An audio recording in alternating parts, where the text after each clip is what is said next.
Reba Mcentire moves America by giving her spot to a blind girl to sing with her on stage. The fluorescent lights of the small apartment kitchen flickered as 12-year-old Emily Matthews carefully counted the crumpled dollar bills spread across the worn wooden table. Her fingers moved with practiced precision, each bill smoothed and organized by denomination, $27.43. After 2 years of selling handmade friendship bracelets at the local farmer's market every Saturday morning, rain or shine, this was everything she had saved. Everything for one dream that seemed as distant as the stars she could no longer see. "Honey, you don't have to do this," Catherine Matthews whispered from the doorway, her voice thick with the kind of exhaustion that comes from working double shifts at the diner while raising a child alone. She watched her daughter's determined face, the same stubborn jaw that had belonged to Emily's father before the accident that took him 3 years ago. "I can find another way to get those tickets." Emily's head turned toward her mother's voice, her unseeing blue eyes bright with determination. "Mama, I've been saving for 731 days. Miss Helen at the market says my bracelets are the prettiest she's ever seen, and she's been running that booth for 22 years. She paused, her small hands still counting. "Besides, Daddy always said that dreams don't come to people who wait for them. They come to people who chase them, even in the dark." The mention of her late husband made Catherine's breath catch. Emily had been only 9 when the rare genetic condition called Leber congenital amaurosis had stolen her sight completely, and just months later, they had lost David in a construction accident.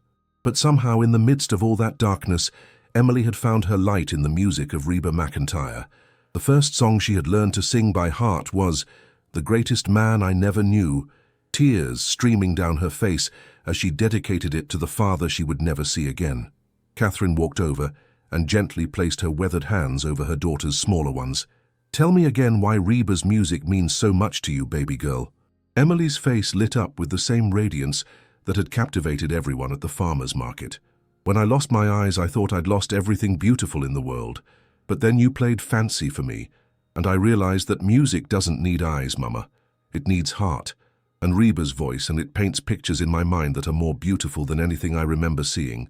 She paused, her voice dropping to an almost reverent whisper.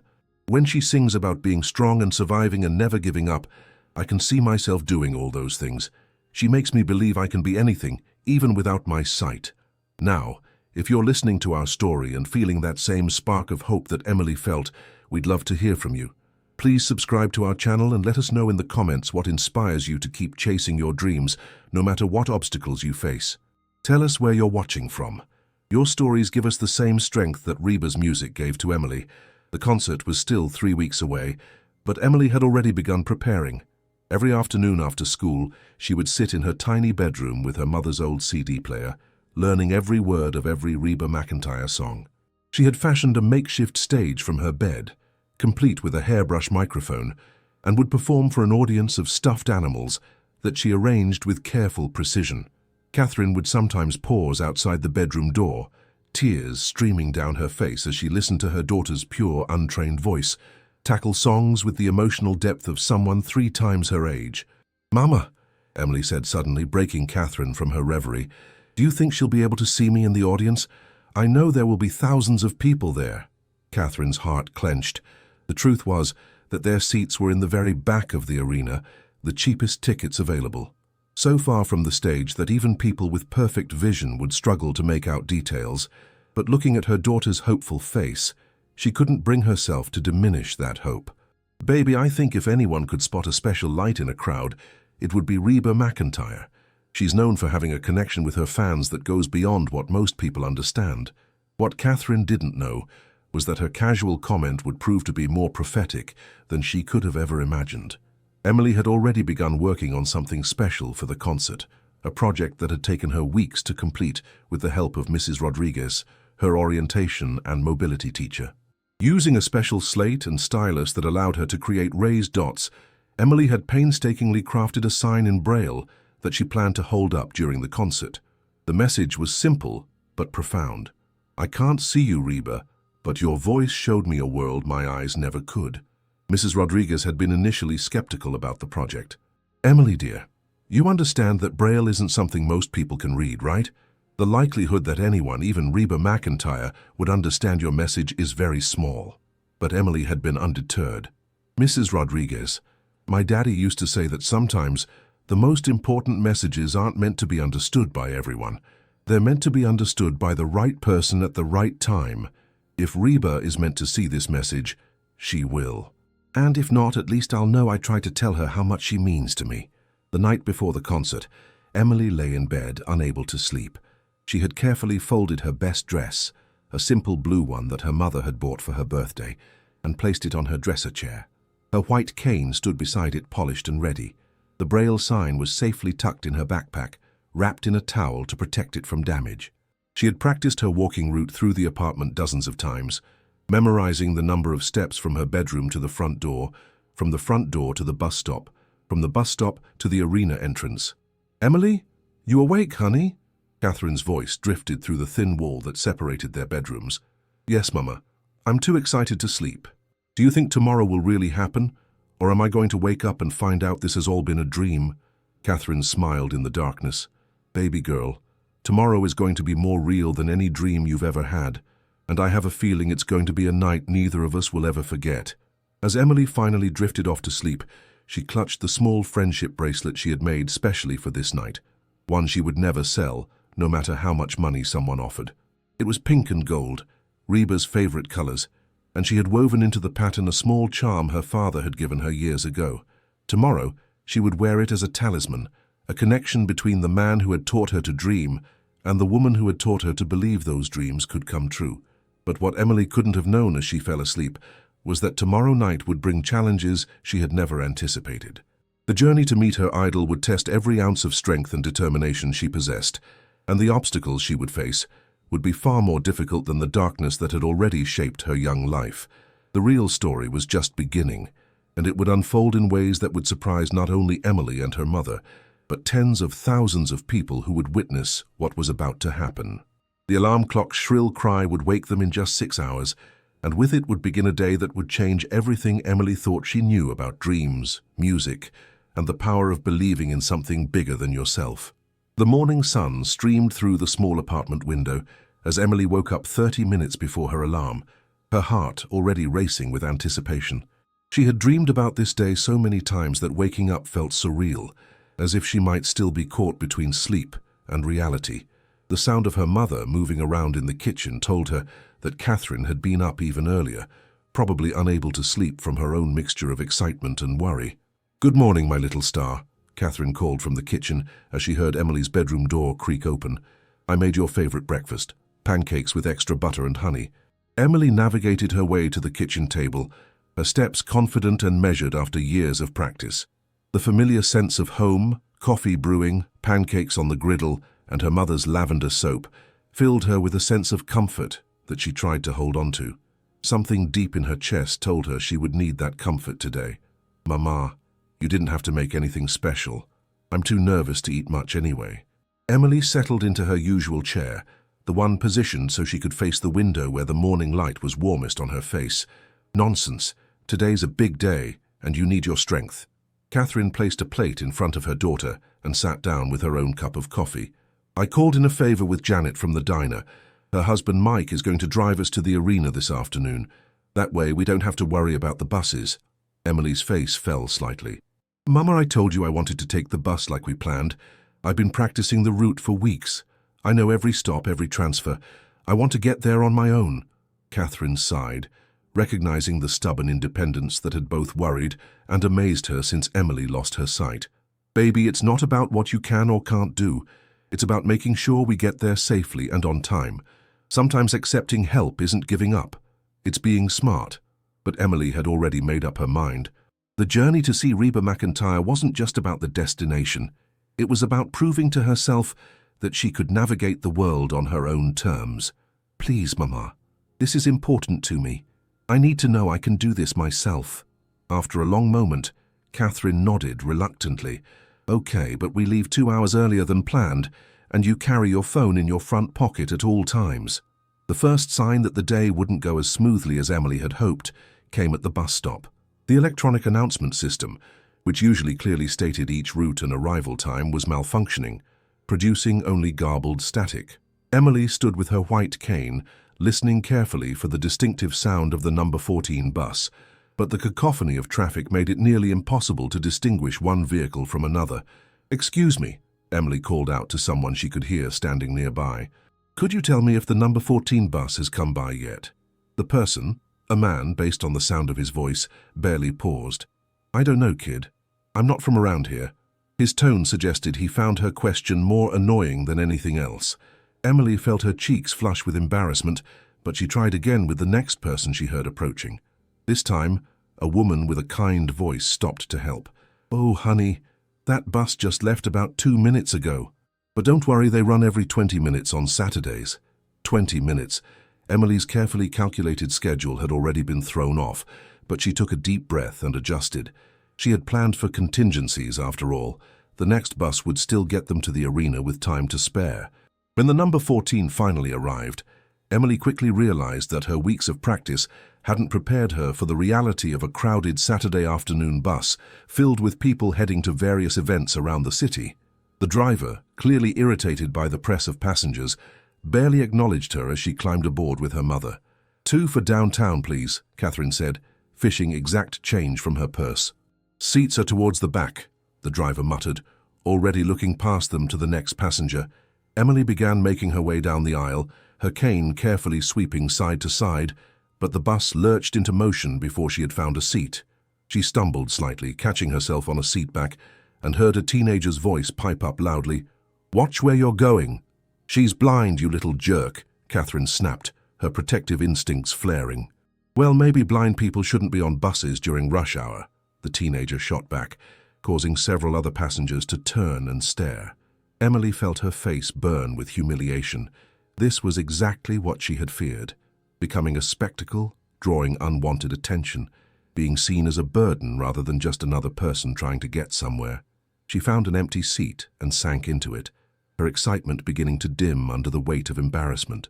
The rest of the bus ride passed in relative quiet, but Emily could feel the occasional curious glances from other passengers.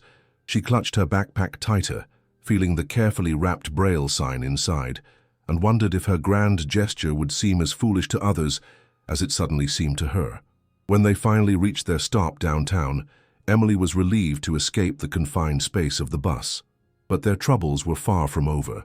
The sidewalks around the arena were packed with concert-goers, vendors and street performers, creating a chaotic maze of sound and movement that made navigation treacherous for someone relying on audio cues. "Stay close to me," Catherine said, taking Emily's arm despite her daughter's usual preference for independence. They joined the long line of people waiting to enter the arena, and Emily felt her spirits lifting again as she heard snippets of conversation about Reba, people singing along to the country music playing from speakers near the entrance, and the general buzz of excitement that surrounded any major concert. She belonged here, she reminded herself. She was a fan, just like everyone else. That feeling lasted exactly until they reached the security checkpoint. "Ma'am, I'm going to need to see what's in that backpack," the security guard said, his tone professional but firm. Emily carefully removed her items, her phone, a small water bottle, some tissues, and finally, the wrapped Braille sign. "What's this?" the guard asked, unwrapping the cardboard placard. "It's a sign I made for Reba," Emily explained, her voice small but proud. "It's in Braille." The guard examined it with growing suspicion. "This is pretty large. We have strict policies about sign sizes, and I can't read what it says. How do I know this isn't inappropriate?" Emily felt her heart sink. "It just says that I can't see her, but her voice showed me a world my eyes never could. It's a thank you message. Look, kid, I'm sorry, but I can't let you take this in. Policy is policy." The guard's tone suggested the conversation was over. "But it's not offensive or dangerous," Catherine interjected, her voice rising slightly. "She spent weeks making this. It's just a young girl trying to express her appreciation for her favorite singer." A small crowd was beginning to form behind them as the line backed up. Emily could hear murmurs of impatience, someone complaining about the delay, and she felt the familiar flush of shame creeping up her neck. She was causing a scene again, being different, being a problem. "Rules are rules," the guard repeated. "She can leave it at the coat check and pick it up after the show, but it's not coming into the arena." Emily's eyes filled with tears, but she nodded silently. The sign had been her one chance to communicate with Reba, her one hope of standing out in a sea of 20,000 faces. Without it, she was just another fan in the crowd, invisible and unremarkable. As they handed over the sign to the coat check attendant, Emily heard a group of teenagers behind them in line talking loudly. "Did you see that? She said she came to see Reba Mcentire," one of them laughed. "I mean, I get that blind people like music, but isn't it kind of pointless to come to a concert when you can't actually see anything? Maybe she thinks if she gets close enough, she'll magically get her sight back," another one added, causing the whole group to burst into cruel laughter. Emily's face crumpled. Catherine whirled around, ready to confront the teenagers, but Emily grabbed her mother's arm. "Please, Mama, let's just go find our seats. I don't want to cause any more trouble." But as they walked away, Emily heard one more comment that cut deeper than all the rest. "I bet she doesn't even know the words to any of the songs. She's probably just here because her mom felt sorry for her." That was the moment Emily's dream night began to feel like a nightmare. The girl who had spent 2 years saving every penny, who knew every word to every Reba Mcentire song, who had practiced walking these routes for weeks, suddenly felt like an imposter in a world where she didn't belong. Their seats were indeed in the very back of the arena, section 412, row Z. As they climbed the seemingly endless stairs, Emily's white cane tapping against each step, she could hear the sound growing more distant with every level they ascended. By the time they reached their seats, the stage looked like a tiny postage stamp even to Catherine, who could see perfectly. "These are nice seats, baby," Catherine lied, settling into the uncomfortable plastic chair beside her daughter. "We have a great view of everything." Emily nodded, but inside her heart was breaking a little more with each passing minute. She could barely make out the sound check happening far below, and when she realized that Reba's voice would reach her, only as a distant echo bouncing off the arena walls, she felt the tears she had been holding back finally spill over. "Mama, I made a mistake," she whispered, her voice barely audible over the growing crowd noise. "I thought this would be different. I thought somehow being here would make me feel closer to her, but I've never felt so far away from anything in my life." Catherine's own eyes welled up as she watched her daughter's dreams crumbling in real time. "Oh, sweetheart. And without my sign, she'll never know I'm here. She'll never know how much her music means to me. I'm just another face in the crowd, except I can't even see her face." Emily's voice cracked with disappointment. Maybe those kids were right. Maybe this was pointless.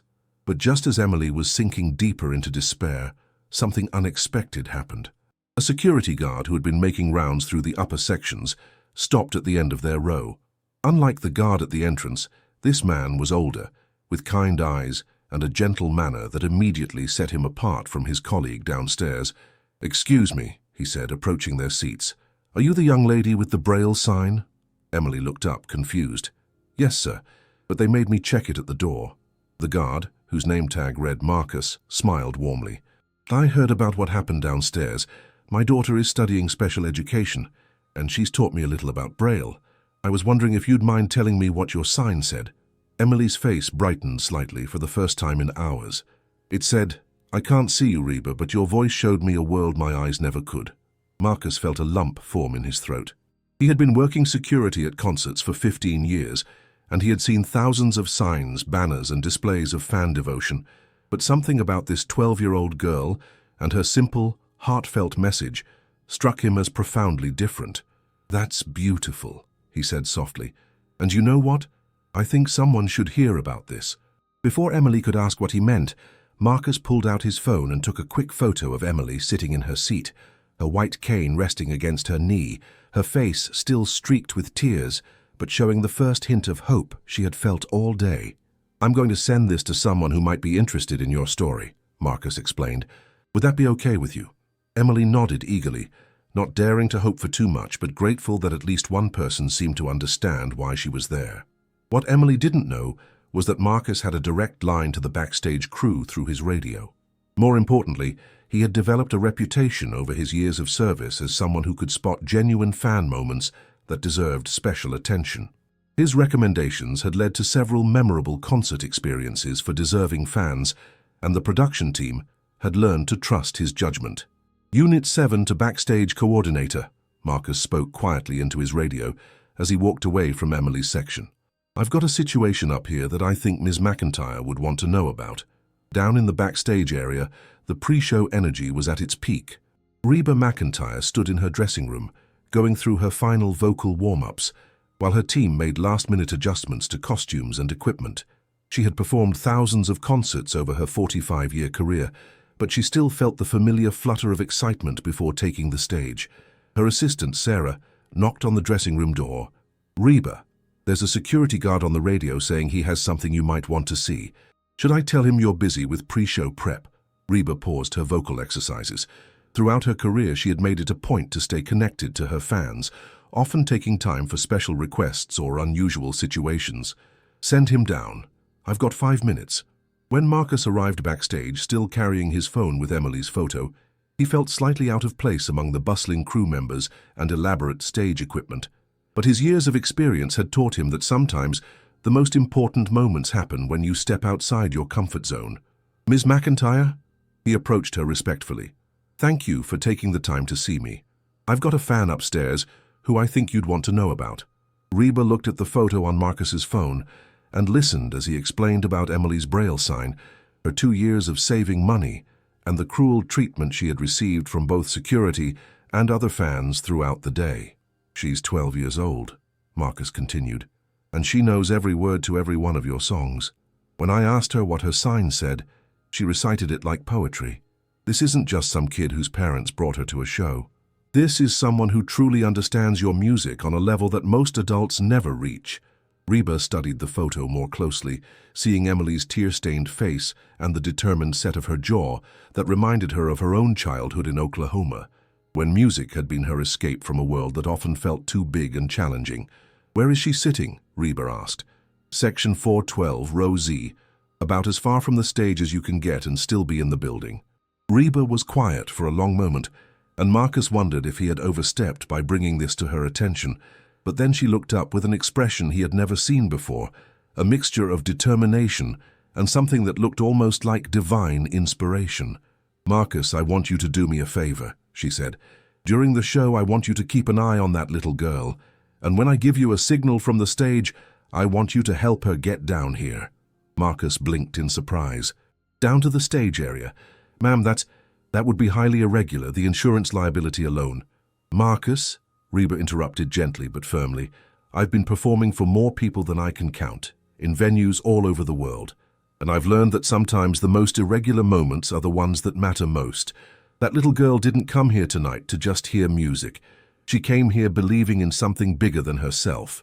And if there's one thing I've learned in this business, it's that when someone believes that hard, we have a responsibility to show them that their belief means something." The conversation was interrupted by the stage manager's voice over the intercom. 5 minutes to places. Ms. Mcentire, 5 minutes to places." Reba handed Marcus back his phone. "I don't know exactly what I'm going to do yet, but I know I'm going to do something. That little girl is going to leave here tonight knowing that her voice was heard." As Marcus made his way back through the arena corridors, he felt the excitement he hadn't experienced in years of working concerts. He had seen Reba Mcentire perform countless times, but tonight felt different.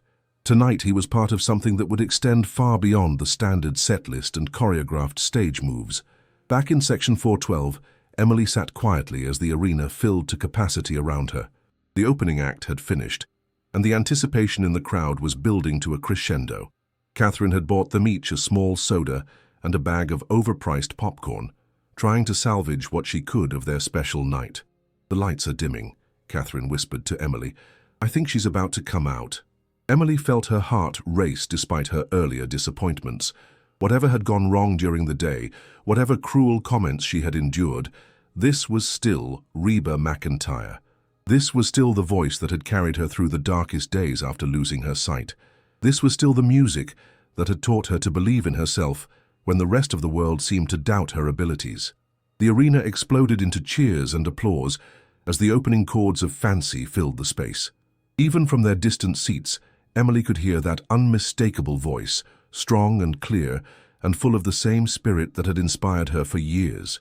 But what Emily couldn't see was Marcus, positioned strategically near the stairs leading down from the upper sections, his radio ready and his eyes locked on the tiny figure on the stage far below, waiting for a signal that would change everything.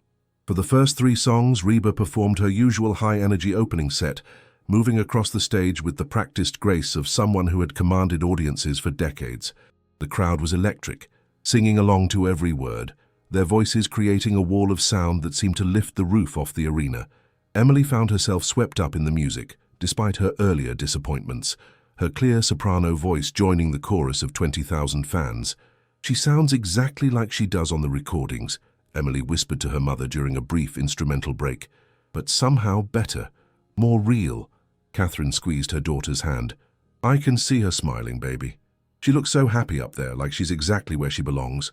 What Catherine couldn't see from their distant seats was that Reba kept glancing up toward section 412, trying to spot the young girl Marcus had told her about. During the brief pause between "The Night the Lights Went Out in Georgia" and her next song, Reba made a decision that would surprise even her most seasoned band members. Instead of launching into "Does He Love You" as planned, Reba walked to center stage and raised her hand, signaling for the band to hold. The arena gradually quieted, 20,000 people sensing that something unscripted was about to happen. "Folks," Reba said into her microphone, her voice carrying clearly to every corner of the arena, "I've been performing for a lot of years, and I've learned that sometimes the most important moments happen when you step away from the plan." A murmur rippled through the crowd. Up in section 412, Emily felt her heart skip a beat. Something in Reba's tone was different, more intimate than the usual between-song banter. "Earlier tonight, one of our security staff told me about a very special young lady who's here with us. A 12-year-old girl who saved her money for 2 years, selling handmade bracelets, just to be here tonight." Reba's voice grew warmer with each word. "This young lady has been through some challenges that would test anyone's spirit, but she never stopped believing in the power of music to light up the darkness." Emily's mouth fell open. Catherine gripped her daughter's arm, hardly daring to breathe. "Her name is Emily Matthews, and she's sitting way up there in section 412. The spotlights began sweeping the upper sections. "Emily, honey, I heard about the beautiful sign you made for me, and I want you to know that your message reached me loud and clear." The spotlight found them, blazing down on Emily's upturned face. She couldn't see the light, but she could feel its warmth, and she could hear the sudden hush that fell over the entire arena as 20,000 people turned to look at her. "Emily," Reba continued, her voice now filled with genuine emotion, "would you do me the honor of coming down here and joining me on this stage?" The arena erupted. People were cheering, crying, jumping to their feet in spontaneous applause. Emily sat frozen, overwhelmed by the impossibility of what was happening. This couldn't be real. She had to be dreaming. "Baby," Catherine whispered, tears streaming down her face. "She's talking to you. Reba Mcentire is asking you to come on stage." Marcus was already moving, speaking rapidly into his radio to coordinate with security throughout the arena. Within moments, he appeared at their row. "Emily, I'm Marcus, the guard who talked to you earlier. Ms. Mcentire would like me to escort you down to the stage. Are you ready for this?" Emily's hands were shaking as she reached for her white cane. I don't understand. Why me? What did I do?" "Honey," Marcus said gently, offering his arm for support. "Sometimes you don't have to do anything except be exactly who you are. Come on, let's get you down there." The journey from section 412 to the stage felt both endless and instantaneous. Marcus guided Emily carefully down each section, through corridors she had never seen, past security checkpoints, and backstage areas that smelled of equipment and excitement. Catherine followed close behind, her hand on Emily's shoulder, both of them moving through what felt like the most beautiful dream either had ever experienced. "Is this really happening, Mama?" Emily asked as they approached the side of the stage. "It's happening, baby girl. Your dreams are happening." As they reached the wings, Emily could hear Reba talking to the crowd, keeping them engaged while preparations were made backstage. "While we're waiting for Emily to join us, I want to tell you all something. This young lady made a sign in Braille. That's the raised dot writing system that allows people who are blind to read. And her message was so beautiful that I knew I had to share it with all of you." The crowd was completely silent now, hanging on every word. Her sign said, "I can't see you, Reba, but your voice showed me a world my eyes never could. Now I've received thousands of letters and messages over the years, but I want you all to know that in 45 years of performing, no one has ever given me a greater compliment than that." Emily felt her knees go weak.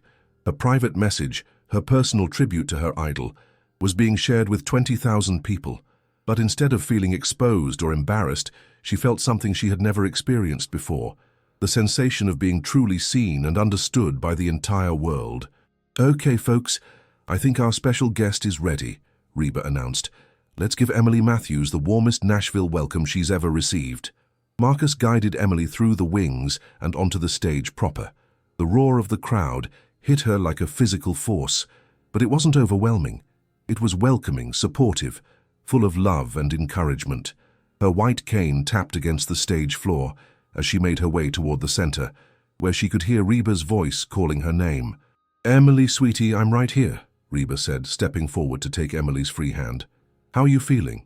"Like I'm in the most beautiful dream I've ever had," Emily replied, her voice barely audible, but somehow carrying clearly through the stage microphones.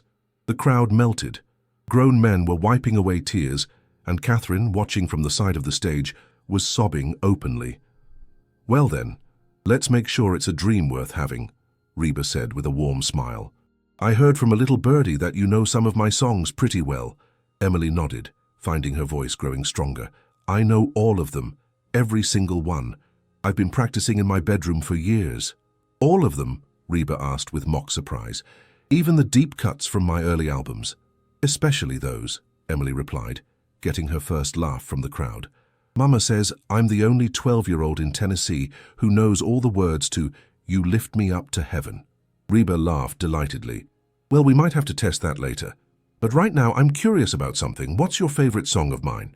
Without hesitation, Emily answered, "Fancy." It's about a girl who starts with nothing and becomes everything she dreams of being. It's about being strong, even when the world tells you you're not enough. The crowd was completely silent, captivated by this young girl's wisdom and the pure emotion in her voice. "Emily," Reba said softly, "would you like to sing Fancy with me tonight?" Emily's face transformed with joy, more than anything in the world. "Then let's do it." Reba turned to her band. "Boys, let's give Emily the performance of her lifetime." As the opening notes of Fancy filled the arena, Emily felt every cell in her body come alive. This was the moment she had dreamed of, practiced for, saved every penny to experience. When Reba nodded to her to begin the first verse, Emily's voice rang out clear and true, carrying across the arena with a purity and emotion that left the audience breathless. Her voice might have been small compared to Reba's powerful vocals, but it was filled with such heart, such genuine feeling, that it seemed to fill every corner of the massive space. She sang about rising above circumstances, about refusing to let the world define your limitations, about finding strength in the darkest moments, and every word carried the weight of her own experience. When they reached the chorus, Reba's voice joined hers in perfect harmony, creating a sound that was both professional and deeply personal.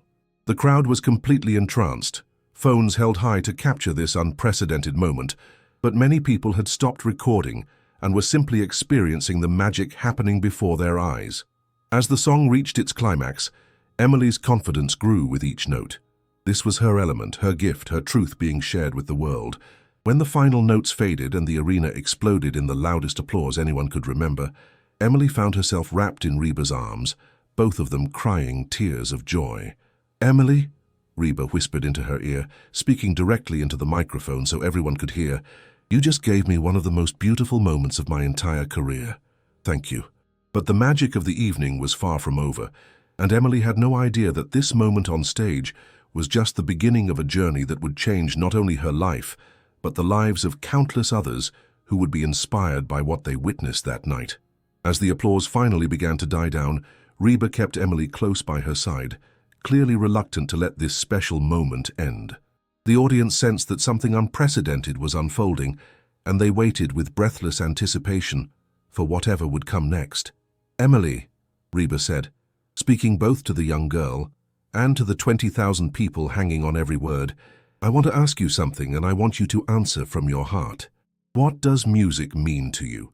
Emily took a moment to consider the question, her small hand still holding Reba's as she faced the vast crowd she couldn't see but could feel embracing her with their silence and attention. "Music is the language that speaks when words aren't enough," Emily said, her voice growing stronger with each syllable. "When I lost my sight, people kept telling me about all the things I wouldn't be able to do anymore. But nobody told me about the things I would discover that I never knew existed. Music became my eyes, showing me colors more beautiful than anything I remembered seeing. It became my map, guiding me through feelings and experiences that sighted people might never understand. She paused, and in that pause you could have heard a pin drop in the massive arena.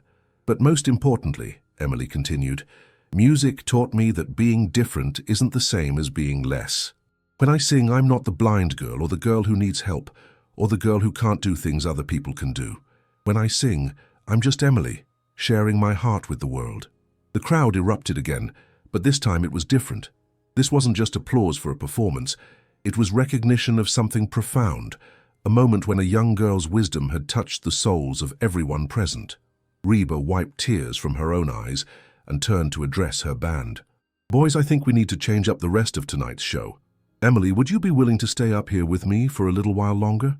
Emily nodded eagerly, and what followed was unlike anything in concert history. Instead of following her planned set list, Reba turned the remainder of her show into an impromptu collaboration with Emily. They sang The Greatest Man I Never Knew, with Emily's pure voice carrying the verses about losing her father, bringing grown men in the audience to tears. They performed I'm a Survivor, transforming it into an anthem of resilience that seemed to speak directly to everyone who had ever faced seemingly impossible challenges. But it was during their rendition of Consider Me Gone that something truly magical happened. As Emily sang the emotionally complex lyrics about leaving behind a life that no longer fits, her voice began to soar in ways that surprised even Reba. This wasn't just a talented child singing songs she had memorized. This was an artist discovering her voice in real time, finding the confidence and power that had been waiting inside her all along. By the time they finished the song, the entire arena was on its feet, and Reba realized that she wasn't just witnessing a special moment. She was witnessing the birth of a star. Folks, Reba said as the final notes faded, I've been in this business long enough to recognize something special when I see it, and what you've witnessed tonight isn't just a heartwarming story about a fan meeting her idol. What you've witnessed tonight is the debut of one of the most naturally gifted singers I've ever had the privilege to perform with. She turned to Emily, who was glowing with joy and newfound confidence. Emily Matthews, I have a proposition for you. I'm starting work on a new album next month, and I would be honored if you would consider recording a duet with me. A real professional recording that will be heard by millions of people around the world. Emily's knees nearly buckled. You mean it? You really mean it? I never say things I don't mean, sweetheart, but that's not all. Reba's voice took on the tone of someone making a momentous announcement. I've been thinking for a while about starting a music scholarship program for young artists who need support to pursue their dreams. Tonight, you've inspired me to stop thinking and start doing. The crowd sensed that something big was coming. I'm announcing the creation of the Emily Matthews Music Scholarship Foundation, dedicated to supporting young artists with disabilities who want to pursue careers in music. Emily will be our first scholarship recipient, which means she'll have access to professional vocal coaching, recording opportunities, and performance experiences that will help her develop her incredible talent. The arena exploded in the loudest, most sustained applause of the evening. People were cheering, crying, jumping up and down in celebration of this unexpected turn of events. Catherine, still watching from the wings, had collapsed into a chair, overwhelmed by the magnitude of what was happening to her daughter. But Reba wasn't finished. And one more thing, she said, her voice carrying clearly over the celebration. Emily, I'm redesigning my upcoming tour to be fully accessible to fans with disabilities. You've reminded me that music belongs to everyone, and it's time we made sure everyone feels welcome at our shows. You'll be my special guest at the opening night performance, and I hope you'll consider joining me on stage again. Emily threw her arms around Reba, her small frame shaking with emotion. I can't believe this is real, she sobbed. 6 hours ago, I thought this was going to be the worst night of my life. People were cruel to me, and I felt like I didn't belong anywhere. Now you know the truth, Reba said, holding her close. You belong exactly where your heart leads you, and your heart has led you to music. Don't ever let anyone make you feel like you're not enough, because you're more than enough. You're extraordinary. As the concert finally wound down and Emily was reunited with her mother backstage, the reality of what had transpired began to sink in. Videos of Emily's performance were already going viral on social media. shared by audience members who recognized they had witnessed something unprecedented.